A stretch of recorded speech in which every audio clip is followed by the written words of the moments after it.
wow, look at these. The sardine skewers turned out so golden crispy. I can't wait for you to try them. They look incredible. Try this, you will never go back. Today, we're making something truly special. Crispy baked sardine skewers with a Moroccan chermoula marinade. Healthy, delicious, and so easy to make. Start with fresh sardines. Remove the spine and split each sardine lengthwise into 2 clean fillets. In a blender, add fresh parsley, garlic cloves, a small amount of cumin, paprika, salt and black pepper, a drizzle of olive oil, and fresh lemon juice. Blend everything until smooth. Pour the chermoula over your sardine fillets and mix well until every piece is fully coated.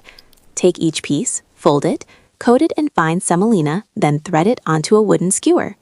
Place your skewers on a lined baking tray, brush lightly with olive oil, and bake at 180 degrees Celsius for 30 minutes until golden and crispy.